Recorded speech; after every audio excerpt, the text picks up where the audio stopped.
Chapter 16. Chapter 17. Zacarian. By the end of the third capitulo, Hieronymus declared that all Estolians from that point onward would have some measure of the blood of Zacharias in their veins. Inspired by his words, I decided to test them for my research project. When the display cases in the keeper's office were destroyed, much was recovered, including 3 packages labeled as the baby teeth from the first 3 kings of Estolia after Zacharias.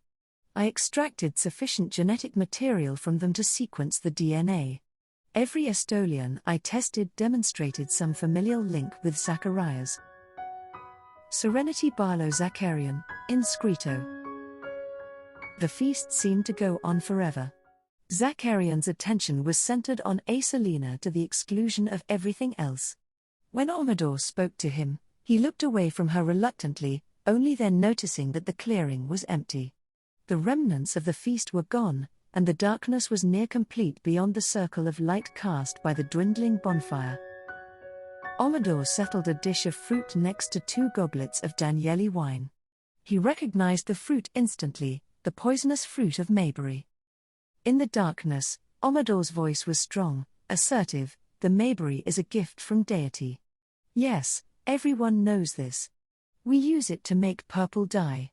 The blossoms flavor the honey of Estolian bees, and the perfume sells well in Palmara and Izquierdo, and the tea is popular with all Estolians. Sebastian tells me that the third soap of cleanliness was much improved by adding Mayberry wood ash. But, brother, only willowalls and island goats eat the fruit, Zacarian said. If they can eat it, it is not poisonous. The fruit, like everything you mentioned, is a gift from deity to the children of Zacharias. Share the flesh of a single fruit with your bride. Have faith in me, and in deity. Omador moved away swiftly, stopping next to his horse. When he turned back, he said, I will be here in the morning with food so that you may break your fast. He mounted and cantered away before Zacarian could ask him any other questions. What is it? Estolia asked. He and his brother had spoken in Estolian. I apologize for not using your language, he said to her. My brother tells me that this fruit is a gift from deity. She reached for one orange-red segment and picked it up, extending it to him. He forgot what she was feeding him, as her hand neared his mouth. All he could see was the promise of eternity with her. He reached for her hand and helped guide it to his mouth, so that she could place the fruit upon his tongue. Swiftly, so that they might both partake together, he offered her a piece as well and, as one, they bit into the small fruit in their mouths. The thought of eternity with her was submerged beneath the jolt of sensation and flavor as the juices of the Mayberry fruit burst upon his palate, washing through him like the inrushing tide. They each picked up one of the last 2 pieces and shared them, eyes closed to enjoy the sensation. Afterwards they sipped the wine, which was the finest that he had ever tasted. The glow of warmth and desire spread from the tingle on his tongue to the taut skin of his thighs. Estolia, in her simple white tunic, was everything any man could desire for his Kaylee. They stood up, embraced, his lips settled over hers once more. The taste of the wine and the fruit on her lips and tongue increased his desire. They kissed and caressed and moved together, and when he pulled back slightly, they were in the tent, standing next to the luxurious bed readied for them. You are certain, Estolia, that this is what you want?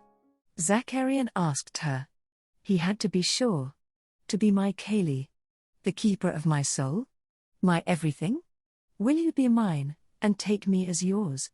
Her smile was glorious, made even more beautiful by the dusky flush upon her cheeks that was only barely visible in the candlelight. My destiny is here in Estolia, with you Zacarian.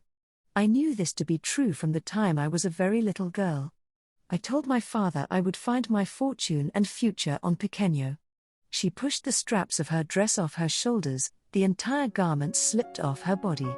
Zacarian pulled his own garments off. She had thick black hair curling halfway down her back, amber-colored eyes, and a beautiful wide mouth. Her shoulders were broad and her breasts were full, the peaks rigid, the convex curvature of her abdomen leaving the dark triangle at the juncture of her thighs shadowed, mysterious. He took her into his arms, his lips settling on hers as he guided her to the bed. The scent of mayberry blossoms, taste of mayberry fruit, the intoxicating glow of the Danieli. None of these could compete with the feel of her skin, smooth as the surface of the water in a lake on a still night, her scent, rich and musky, or the sight of her orange-brown eyes, half-lidded with passion. When he could no longer hold back, he sank within her warm embrace. From his first memory, his father spoke of the promise he made to deity, the role that Zacarian would play in the safety of Estolia. Now he understood why his father urged him to keep the promise, give his soul to Estolia. There were no words in Enochian, Palmyran, or Estolian to describe the sensation of his soul settling within her keeping, his heart surrounded by the intimacy of her love, his body enveloped by hers. Nothing on earth compared. He wondered if there was anything in Horizon that could be half as glorious, other than the sure paradise of spending all of time and eternity with this woman by his side. He cried out with her as pleasure washed over his body, feeling her clenching him tight, pleasuring and pleasured.